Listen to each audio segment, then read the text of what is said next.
morning, it's 5 a.m. in New York City. I'm Bonnie Quinn with your Bloomberg brief. Here's what you need to know. Mounting trade tensions, China placing limits on 5 entities tied to a South Korean shipbuilder, threatening further retaliatory measures. And big banks kick off earnings with JPMorgan, Wells Fargo, Goldman Sachs and Citi all on deck this morning.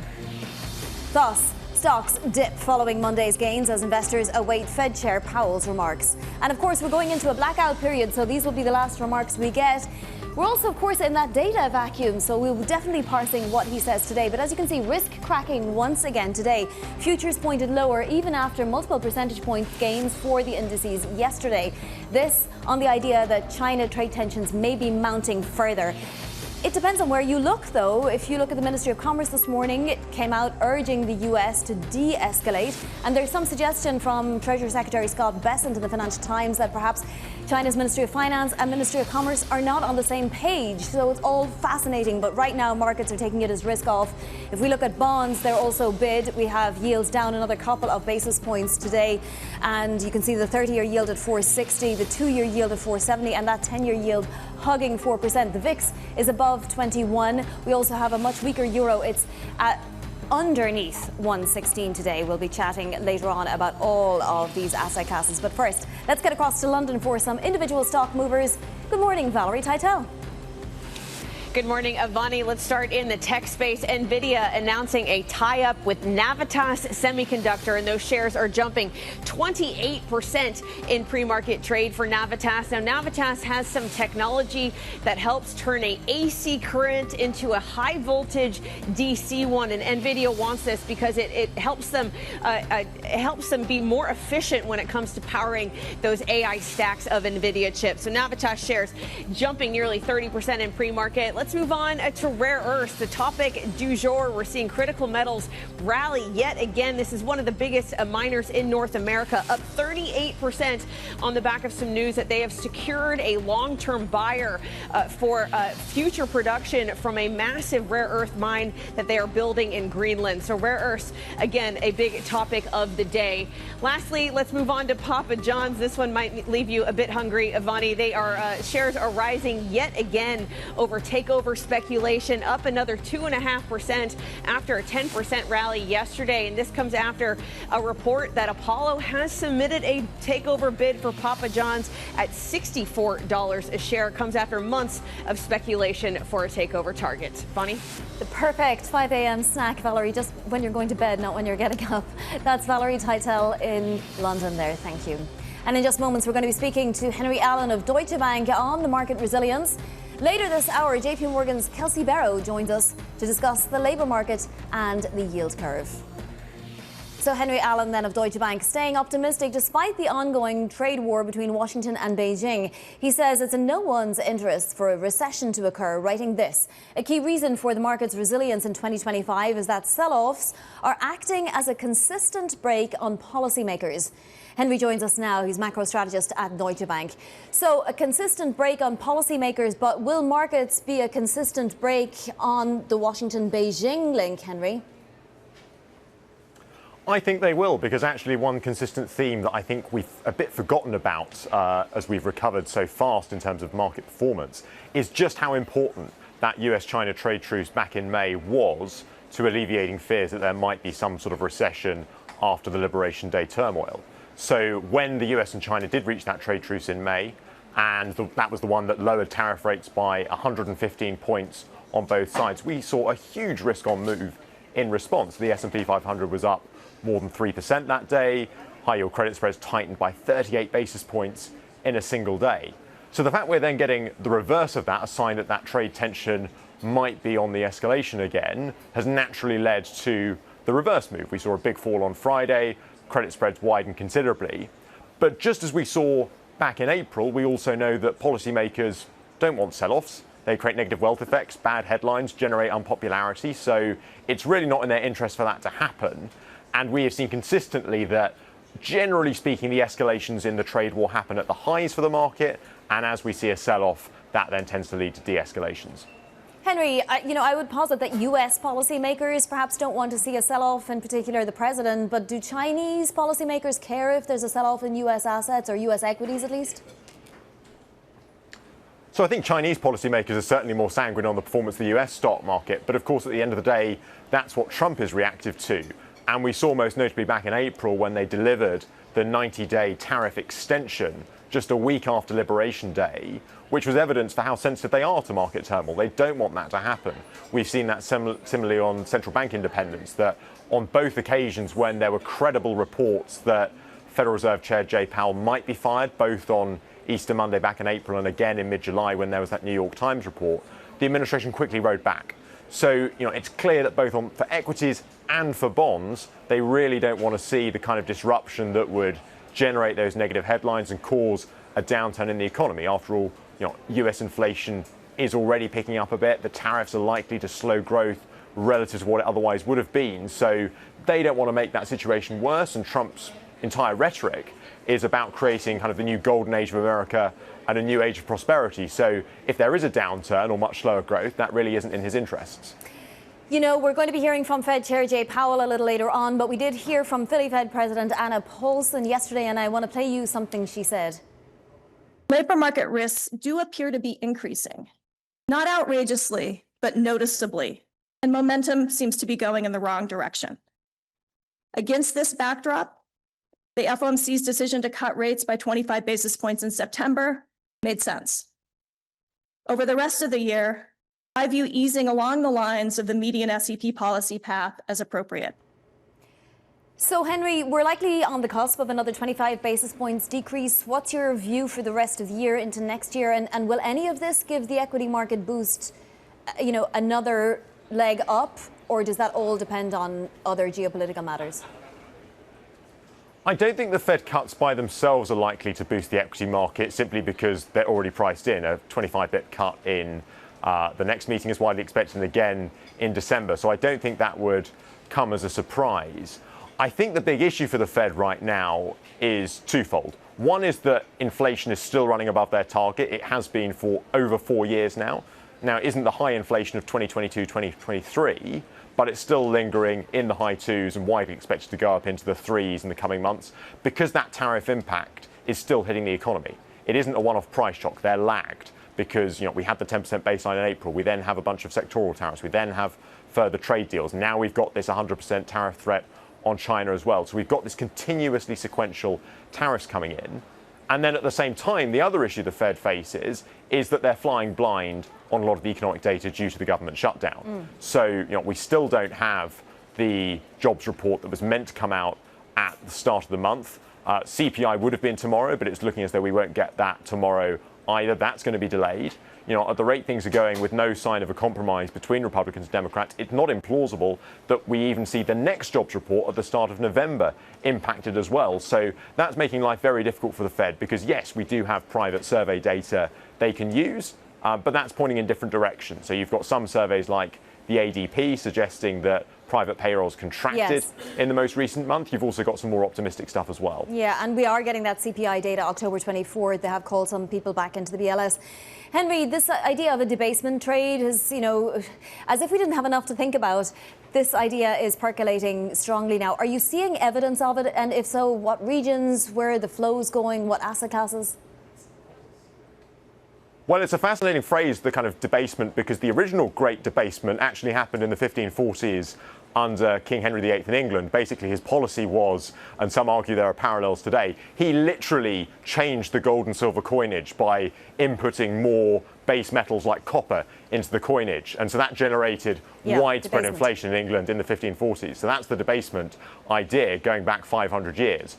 Today, I think we're seeing some echoes of that. I think investors are fearful about inflation, partly to that point that inflation is still lingering above target. There hasn't been the real willingness to show proper hawkishness to get that down again. But then we're also seeing huge flows, of course, into gold and silver prices, both at record highs right now, which actually echoes what we've seen in previous debasement instances, because there is a recognition that when inflation gets going, it is those precious metals that keep their value. We saw that actually in the 1970s as well. One of the few assets that did really well in the double-digit inflation of the 1970s were gold prices. So absolutely, I think those are one of the best hedges right now because they've had such a consistent track record of keeping their value as investors are fearful of debasement. Henry, thank you so much. That is Henry Allen of Deutsche Bank there joining us. Now Now to other top stories trending on the terminal this morning. Japan's main opposition parties are meeting today to weigh the possibility of uniting against ruling Liberal Democratic Party leader Sane Takaichi. The vote could oust the long-ruling party from government. UK employment through August unexpectedly rose and wage growth slowed more than forecast. The latest data prompted traders to add to bets on further rate cuts from the Bank of England. UK unemployment rose to 4.8%, the highest since May of 2021, and wage growth slowed to 4.4% in the private sector. Samsung disappointed investors despite reporting its biggest quarterly profit in more than 3 years in a sign of healthy AI chip demand. Shares slid as much as 2.1% in Seoul, reversing strong early gains. The slide is due in part to high investor expectations. Coming up, trade tensions heating up. China hits back with curbs on some units tied to a South Korean shipper. More on that next. This is Bloomberg.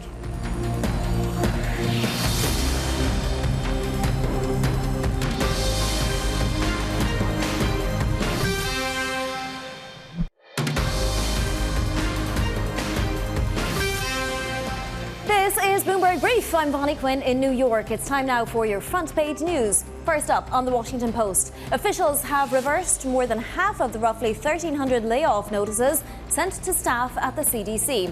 The move spared personnel dealing with measles outbreak in the United States, but staff responsible for monitoring and protecting the U.S. from biological, chemical and nuclear threats have been hit by the layoffs. Next up on the Wall Street Journal, President Trump's big gamble on tackling Middle East problems.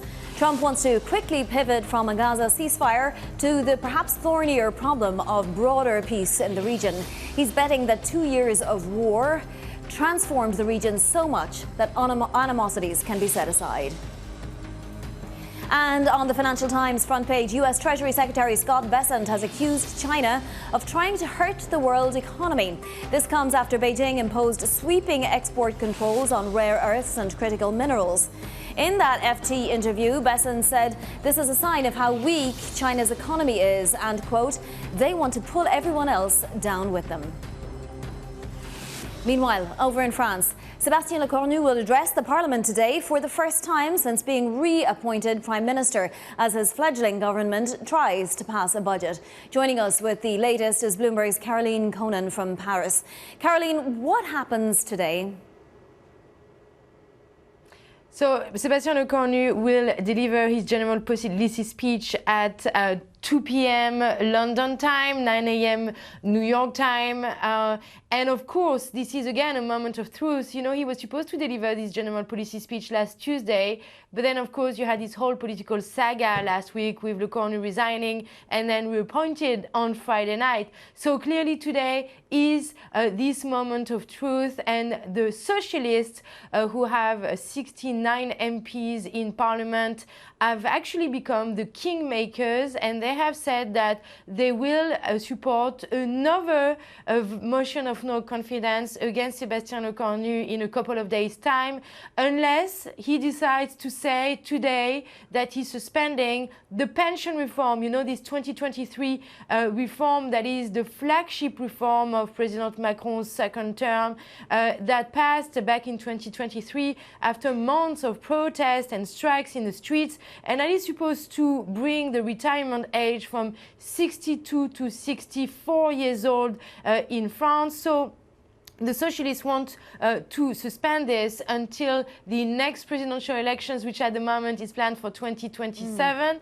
We'll see if that's where Lecornu is heading, but everyone in his entourage have been calling for this suspension because another government collapse in France would probably cost more than just suspending this reform for a couple of years. Caroline, would he have to get Macron's permission to roll back the pension reform? And if he got that permission, wouldn't that weaken Macron, you know, beyond repair?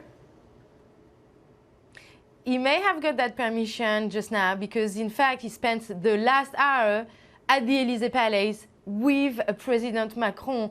There was supposed to be a cabinet meeting an hour ago, and that cabinet meeting was delayed by 1 hour, so no one knew exactly what was going on. But then we found out that Lecornu was indeed with President Macron, probably discussing, this is it, this is the last chance. And you know, Lecornu has accepted his appointment on Friday, saying that he only was doing this out of duty, that his only mission was to pass a budget, and he's described himself as a soldier monk to this whole situation with the budget. So he will do everything in his power to avoid another collapse. And in fact, he is presenting his budget as we speak in a cabinet meeting. That will be the next step. This budget will, of course, be very much amended in Parliament, because Lecornu has said that he will not seek to force the bill through Parliament without a vote.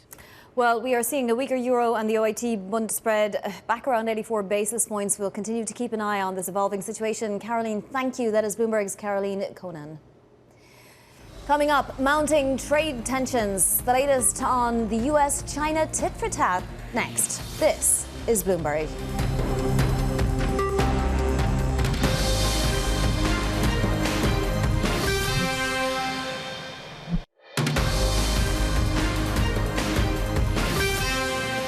This is Bloomberg Brief. I'm Vonnie Quinn in New York. China hitting back at the U.S. by sanctioning 5 American entities of the South Korean shipping giant Hanwha. This comes as President Trump's tariffs on furniture and lumber take effect today. Now, in an FT interview, Treasury Secretary Scott Bessent accused Beijing of damaging the world economy after China unveiled restrictions on rare earths and critical minerals supplies. Joining us now to pull it all apart is Bloomberg Executive Editor for Asia Markets, Paul Dobson. Paul, I want to ask you about the shipping first, because obviously China is putting limits now on some units of a South Korean shipper, but the US had already imposed port charges, which was affecting China. So who hit out at who first, and from which side is the retaliation coming from? Can we even tell?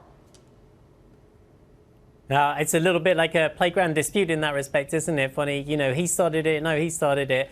Well, what we do know is that there's this continuing tit-for-tat escalation, particularly in the maritime space in this regard, you know, not just over existing ships and where they can dock, but also over shipbuilding and that industry. The US has seen a decline in its shipbuilding industry. South Korea is trying to help it to recover. China sees that as a threat because China has been a dominant force within shipbuilding in recent years. So there's that kind of friction going on there. But the bigger thing, you know, and what really is rattling the markets isn't so much about these ship companies at all. It's about the fact that, you know, the assumption is that at some point there will be a sort of stop in the tit-for-tat. Raising of more barriers and more kind of obstacles, and again, getting down to doing some serious talking and ironing things out again. And at the moment, we're seeing an escalation rather than a de-escalation or calm, and that's why markets are so upset by the latest news. So much whipsawing. Now, the Treasury Secretary said a lot in that FT interview. He said he still expects the meeting to go ahead between President Trump and Xi. But he also made the suggestion that the Ministry of Finance and the Ministry of Commerce are not on the same page in China, or that perhaps they're on purpose not on the same page, that they have a different approach. Is that even possible in a country like China? Could that be something that's actually true? Well, the way that Chinese decision making is made is often kind of, you know, disparate and then by committee and consensus and stuff like that, and it all comes back up to central decision making. So it is possible that at times there's not a complete alignment or singing from the same hymn sheet, but you could equally argue that it's quite possible that the US government is trying to sow some, you know, disarray or throw some sand in the eyes of the Chinese decision makers to try to, you know, create some internal tension and friction and stir things up a little bit too. So, you know, information, disinformation, that kind of thing is all going on. I think, you know, Besson's other point, though, that this isn't just, you know, kind of bad for the US, but it's bad for the world, is something that is chiming with other people that the US are talking to. The idea that China is really, you know, doubling down on the regulation of exports of rare earth materials to everywhere and not just to the US. And this is another area where that competition is really heating racing up. So really interesting thing we saw today was a lot of Australian critical mineral companies saw their stock price really surge on this idea that the US may be interested in taking equity stakes in some of those companies, i.e. tying up that supply chain a little bit more towards the US and away from China. And that's the kind of positioning and elbowing for sort of power, authority, influence that we're seeing in some of these spaces at the moment. Paul, thank you so much. Wonderful context. That is Bloomberg's Paul Dobson there. Coming up, we're going to be speaking with Kelsey Berro of JPMorgan Asset Management on the Fed's gradual descent to neutral as we await Chair Powell's remarks later on, and as we see this Treasury market bid as we come back online today after the holiday. That's all next. This is Bloomberg.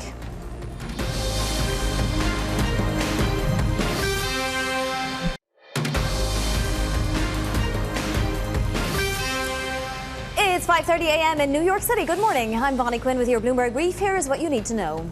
Mounting trade tensions. China places limits on 5 U.S. entities tied to a South Korean shipbuilder and threatens further retaliatory measures. Big banks kick off earnings with JPMorgan, Wells Fargo, Goldman Sachs and Citi all on deck this morning. And stocks look like they might take a dip today following Monday's substantial gains as investors await Fed Chair Powell's remarks. So let's look at those futures now because it looks like risk is cracking.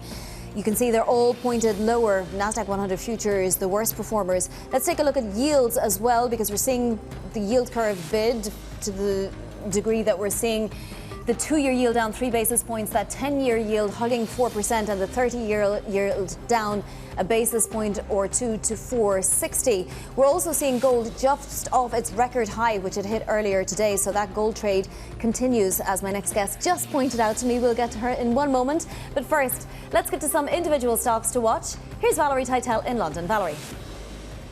Good morning, Avani. Let's start with trades in the AI space. NVIDIA announcing a partnership with Navitas Semiconductor. We're seeing shares of Navitas rally over 25% in pre-market trade. Now, Navitas has a technology that helps convert an AC power grid into high voltage DC power. And this is critical when it comes to NVIDIA, who's looking for more power efficiency when it comes to their stacks of AI chips. So this is a positive one for Navitas, up some 26%.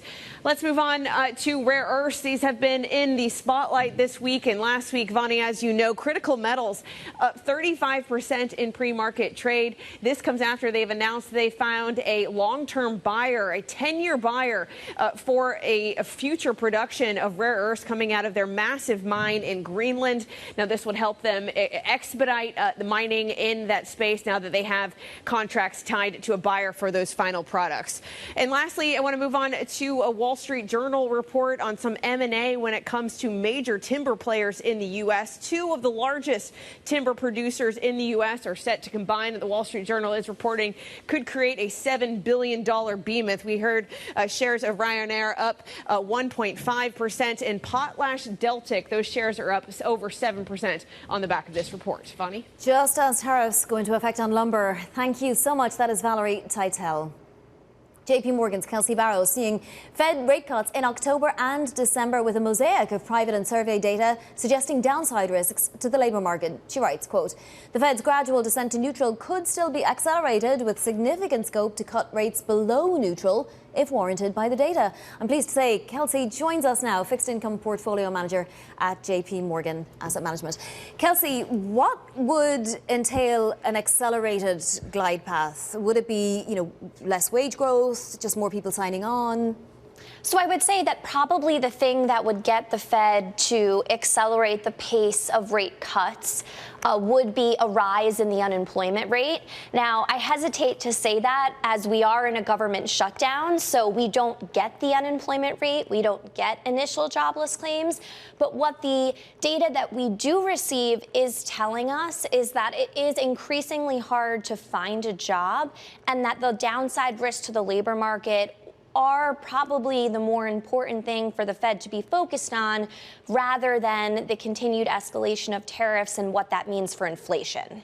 What is this yield curve telling you right now? Because we're right down to 4%. We didn't get any of the move that we got yesterday in the equities market because obviously the bond market was closed. So the bond market took a stance and it's still there. But a 4% on the 10-year, 460 on the 30-year? Yeah, so here we are again at 4% on the 10-year. That's been a significant resistance level for the market. But if you look at the front end of the curve, we continue to reach lower lows in terms of yields. And when you have lower lows in the front end, but you have more resistance in the back end, that's what's resulted in some of the curve steepening trades that we've seen that come in fits and starts throughout the year. Now, our range for the 10-year Treasury yield that we think we should be trading in is around 375 to 4.25. So we're smack dab in the middle of that range right now. Now, when I see the data kind of across the board and the live market prices, you have the weakness in the oil markets, weakness in equity futures, and then you have the strength in the dollar and the strength in the bond market.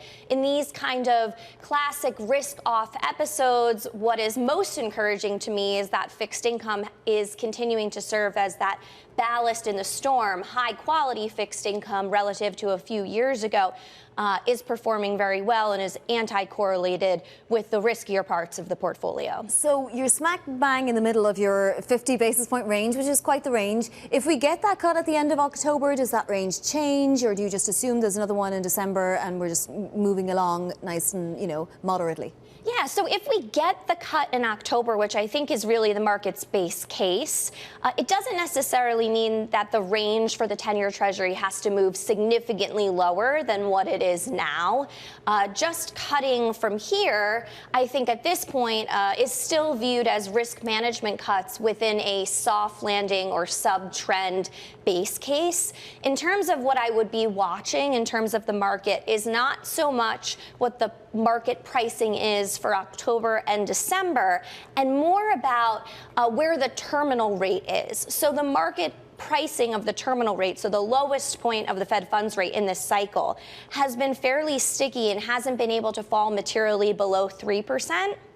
And that's an indication that despite some of this uncertainty, volatility, government shutdowns, tariffs, the market still doesn't see the need for the Fed to cut materially below neutral. And that's where the asymmetry in duration and owning duration portfolio really comes in. You say it is a possibility, though, that the Fed could end up doing that. What would be the various factors that would have to coalesce in order for that to happen? Right. So I think it does come down to the labor market. It comes down to the unemployment rate or an increase in layoffs, but also financial conditions are a big thing to watch. One of the tailwinds for growth in the second half of the year has been the easy financial conditions, the tightening or relative tightness of credit spreads. To the extent that that starts to soften a little bit, reduces that impulse, that positive impulse from easy financial conditions. Bondholders elsewhere, France and Japan in particular, are demanding more yield, but that's happening in more and more countries now as we get more and more indebted. Has that become a significant theme for your investors yet? And what should we be looking at in terms of the United States if that really takes hold in the US? Because it hasn't fully yet. Right. So, we've had cycles and market narratives that have highlighted the stress in certain deficit trajectories. And more recently, the two, that I think have been of most focus have been France and Japan. And, from those perspectives, I would say that there has been a lot of opportunity in terms of active management and positioning within the European sovereign debt market. It's not just one market, it's many markets. And you've had the trajectory of some of these markets kind of go in opposite directions. And so you've seen for the first time, for example, that the yields in France are above the yields in Italy, or the first time in quite a while. And that's an indication that the market is reassessing some of these trajectories, recognizing that, the prior winners may not necessarily be the winners in the future. But as it relates to the U.S., obviously we've seen record highs in gold, as you mentioned at the open, also demand for silver. And there's a lot of questions around dollar debasement. And when I look at the dollar today, the DXY, which is up, you know, and when I look at the continued robust demand for treasuries, which you see today in the price action, but also in the auctions, what I would say is that you know, this to me seems more like a technical story associated with the gold and silver markets rather than necessarily a clear fundamental rebuke of the dollar at this point. Right, okay, yeah, the dollar index DXY firmly above 99 now, but we are seeing a much weaker euro today and a stronger yen. Kelsey, this dollar story, how does that impact treasuries? Will we continue to see, for example, the appetite that we have been seeing, which hasn't been terrible? I mean, some of the auctions were middling, but mostly we've seen pretty okay auctions. Yeah, auctions have been fine. I would say that there is still a robust demand for fixed income, particularly high quality fixed income. I think there is an interesting debate around how the dollar will perform if this risk off environment continues. So traditionally, the framework that's used to think about the dollar is something called the dollar smile, where you have the dollar perform the best in two extreme scenarios, one in which the U.S. is significantly outperforming and one in which the U.S. is significantly underperforming. What we've seen more recently is what we call the dollar smirk. So the U.S. dollar still outperforms when the U.S. is doing exceptionally well, but in those risk-off scenarios, you haven't necessarily seen the same bid to the dollar. And I think it will be interesting if this risk-off trade does continue to watch what we really see there in terms of sponsorship. All right, a smirk doesn't tend to last as long as a smile, right? Kelsey, thank you so much for joining us. That is Kelsey Berro of JPMorgan Asset Management. Now to the other top stories trending on the terminal this morning. The International Energy Agency raised its estimate for a record oversupply of oil in 2026. In its latest report, the IEA said that global oil supply will exceed demand by almost 4 million barrels a day next year. That's roughly 18% above last month's estimate. The average price of a new car in America topped $50,000 for the first time last month, driven by a surge in sales of EVs and luxury models. New car prices are up more than 25% from 5 years ago as Americans buy pricey trucks and sports utility vehicles while spurning budget models. Google plans to invest about $15 billion to build an AI infrastructure hub in southern India over the next 5 years. It will be Google's biggest investment in India to date. The project will anchor the regional government's plan to accelerate the local AI industry. Coming up, the latest turn in the US-China trade tit for tat. Details on China's new shipping curbs next. This is Bloomberg.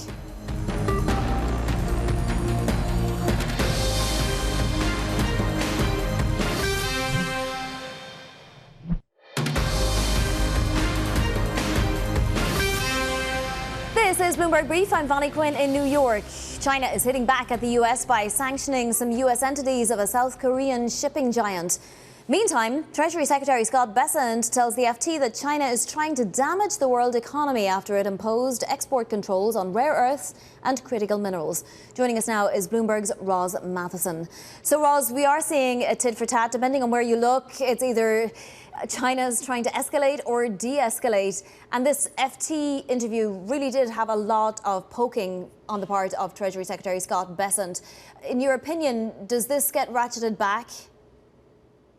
Well, it's interesting because we are seeing, you're saying, a lot of posturing going on. So China and the US trying to get potentially in the strongest position going into this possible conversation between Xi Jinping and Donald Trump later this month in Asia. But it's quite risky business that they're doing because they are coming at each other in a variety of ways, not just rare earths, critical minerals, the tech space, but also, as we've seen now, shipping, just reflecting the extent of the tensions across the trade and economic relationship between these countries. And some of it may just be largely posturing. It may be trying to get in that position ahead of the meeting. But again, you know, up until that meeting, Xi Jinping and Donald Trump both need to decide for themselves, does this meeting still make sense? Am I going to go into that meeting and come out of it with what I need, or is there risk here in even having that conversation? And so it's really about not getting to the point where this relationship gets so tense they decide not to meet at all. I mean, you heard the comments from Scott Bessent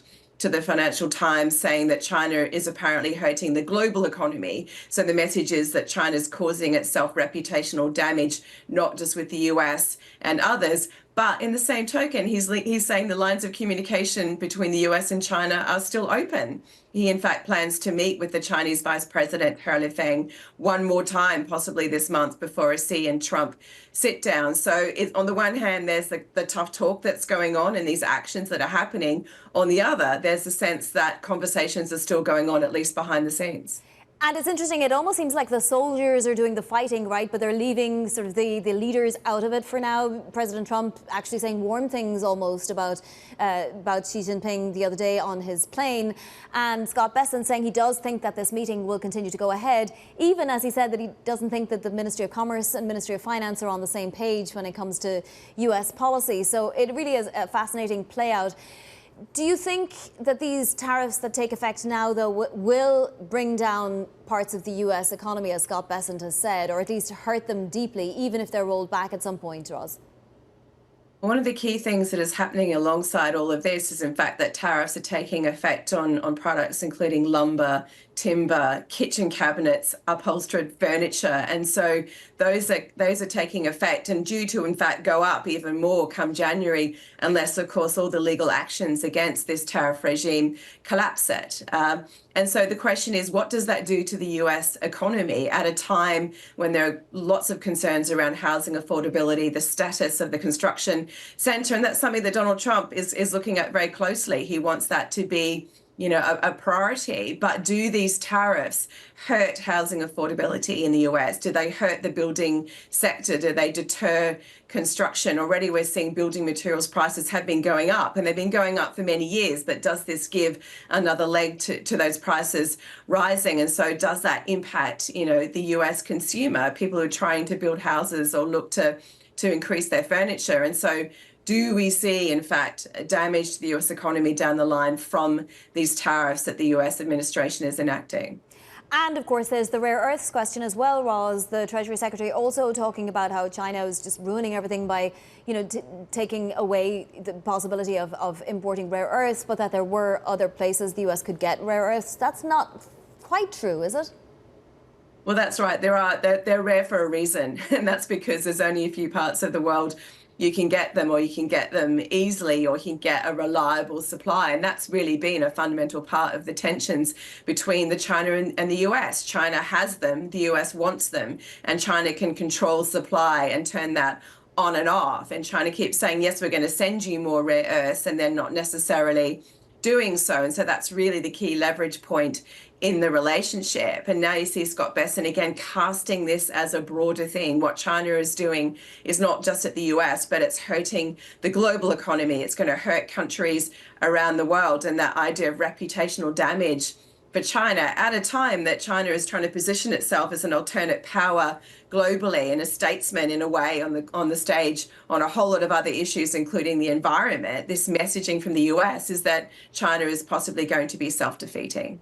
Roz, thank you so much. That is Bloomberg's Roz Matheson there. US bank earnings kicking off this morning with JPMorgan, Wells Fargo, Goldman Sachs and Citi all on deck. Bloomberg's Nora Melinda joins us now for more. So Nora, big picture, what can we expect out of these big banks? Well, a big day, especially as we kick off earnings season here. Of course, in the absence of government data, given the shutdown that we've been experiencing, a lot of eyes are going to be on these key big banks here in the United States, of course, especially as we've been seeing a rebound in deal activity. If you look at the KBW index, which tends to look at a lot of banks, including regional banks here, it's actually nearly doubled in terms of gains in comparison to the S&P 500. So we really have seen a pretty robust picture here for a lot of these banks here. So it's about the continuation here. There's going to be a lot of scrutiny in terms of M&A activity. Of course, the ever going on story of tariff concerns here. People are really going to be nitpicking these fine details here from some of these bigger names. I want to concentrate on Goldman for a minute because it's lost a lot of senior bankers recently and it does seem to be on back foot. I mean, it is up 37% this year, but what in particular are we expecting out of Goldman? I mean, Goldman, people are actually expecting some top line growth here. Of course, this is actually due to the IPO activity that we've been seeing from Goldman Sachs, as well as the deal activity that, of course, has kind of been underscored more broadly across the entire industry here. But I mean, as we think about the deal that they have coming up here, it's really just about them trying to get some closer proximity to the banking space, as well as just any sort of private affiliation here. A lot of these companies are remaining private here with a little bit less IPO activity more broadly in the market. Yeah, Goldman agreeing to buy venture capital investor Industry Ventures. It's a $965 million deal. How unusual is this kind of a deal for a bank like Goldman, Nora?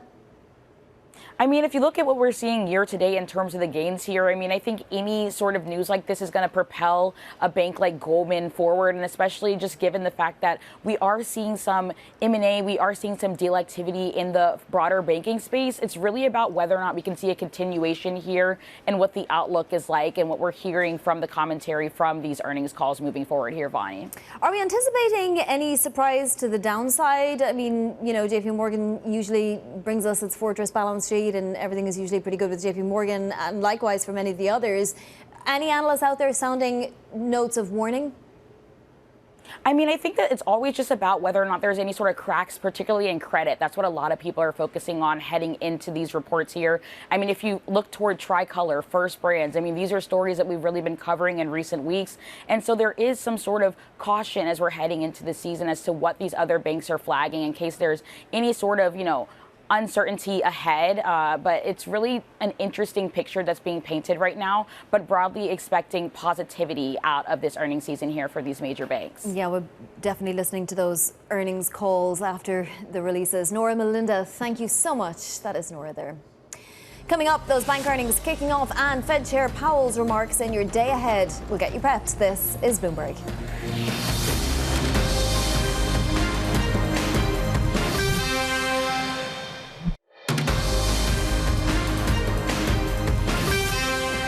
This is Bloomberg Brief. I'm Vonnie Quinn in New York. Now a look at what's ahead today. Of course, bank earnings kicking off with JPMorgan, Wells Fargo, Goldman Sachs and Citi all reporting before the bell. It's going to be a busy morning. Busy afternoon too, because Fed Chair Jerome Powell is speaking at the NABE conference in Philadelphia at 12 p.m. Eastern. And of course, it's the start of the blackout period, so all eyes will be on that. And President Trump is welcoming Argentinian President Javier Milei at the White House. That takes place at 1 p.m. Let's take a look at some of the movers now in the pre-market. Critical mineral firms extending gains as trade tensions between the U.S. and China intensify. As you can see, up another 36%. Navitas Semiconductor rising as the firm unveils devices for NVIDIA. Another nice gain for Navitas today. And Coinbase down about 4% of the pre-market as Bitcoin drops below 112. You have Mara Holdings, Cipher all lower. Cryptocurrencies, altcoins in particular, down by more than $150 billion over a 24-hour period, according to CoinGecko. As for the macro picture, well, it doesn't look too pretty on the equity side of things. We have yields lower today as the bond market is bid, and gold once again at a record. That's it for Bloomberg Brief. Surveillance is next. This is Bloomberg.